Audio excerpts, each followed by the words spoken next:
We crossed the lake from Luanda Kotieno using the ferry to Mbit on a tour of Suba North and Suba South constituencies in Homa Bay.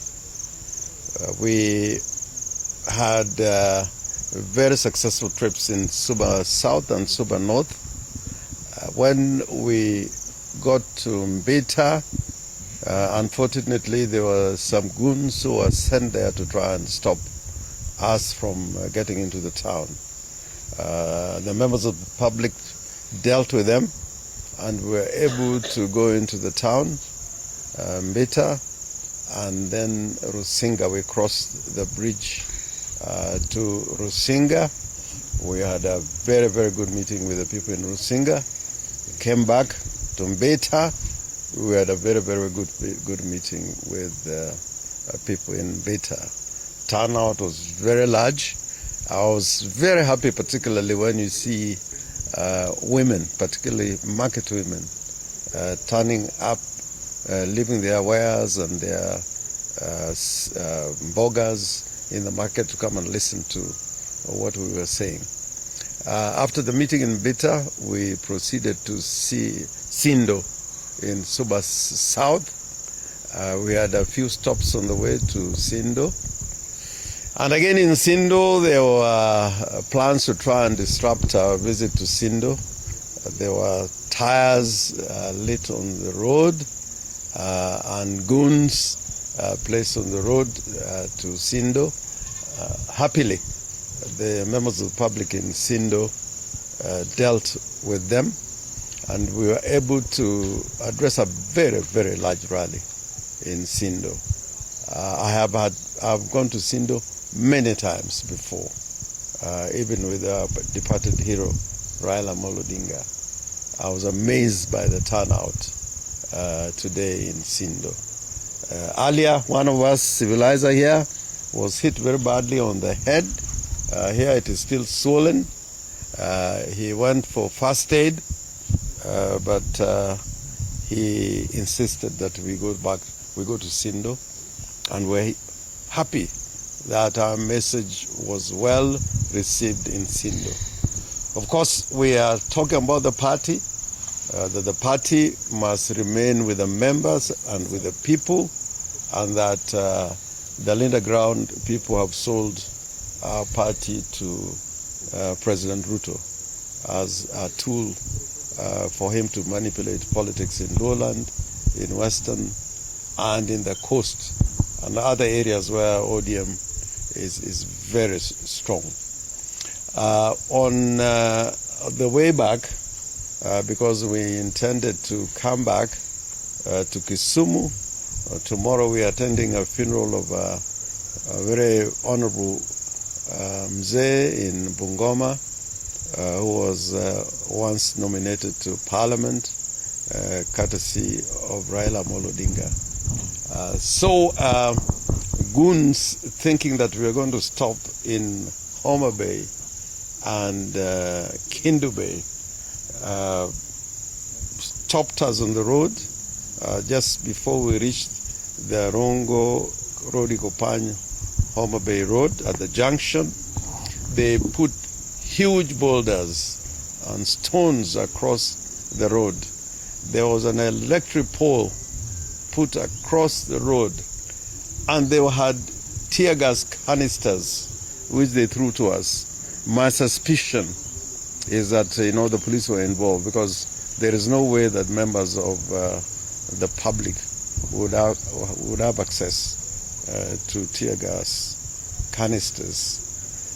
They attacked us, and in the process, two of us were very badly injured. They were cut on their head very badly. One of them has a terrible injury and is at the Tamarind Hospital being attended to. And the other one, serious injuries, but is not life-threatening.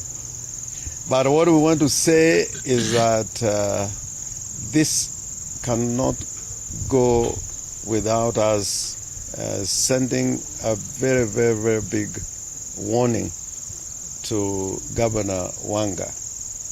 This is not how to play politics. In Siaya, everybody comes to Siaya. They do their politics. They even say things about us. We never stop anybody. In fact, sometimes we leave the county to live there, leave them comfortable and in peace. We should be able to access any county or any part of the country. Not just us as people coming from this community, but other Kenyans who want to have meetings in this part of the world should be able to access the towns and the villages in Luo Nyanza. But today, the violence that was meted on us, if you look at our vehicles, they were stoned. Most of them don't have their windows, their windshields. All those were smashed. And quite a number of people had injuries, not as serious and as life-threatening as the other two were at Tamarind Hospital. But I want to say, this is not politics. This is hooliganism. And for a governor to be engaged in this kind of hooliganism, because we must call it what it is wrong. It is wrong. It is wrong. And what she's trying to tell us is that we should respond in kind. We are not going to do that. We believe in democracy. And we found that the people in Homa Bay want to listen to our message. If you look at the clips, you know, they were enthusiastic and supporting the one-term agenda and the politics of bringing change to Kenya in the 2027 elections. They want the people in this area to be respected, to be at the table when these affairs of this nation are being discussed. So I didn't want to mention her name, but it was obvious. The number of people involved, the level of violence, the tools they had, including, as I've said, tear gas canisters, the pangas, the rungus, and making that road, they closed that road for quite a long time waiting for us. I think it was for about 40, 50 minutes. And the police were just watching. This is inexcusable and must be condemned in the strongest terms. But whatever she does, I am confident that the people of Nyanza who are conscious of their rights are going to make the right decisions. No decision is going to be imposed on them. I will address the nation again on this matter, because I don't think this is the way. Even when we were fighting against Moi, we never encountered this amount of violence. This is wrong. And killing our own children, our own sons, and hurting old women who are turning up to listen to us. I think this is completely inexcusable. I would want to stop there if there are any questions. If you want me to speak in Luo, I can speak in Luo. And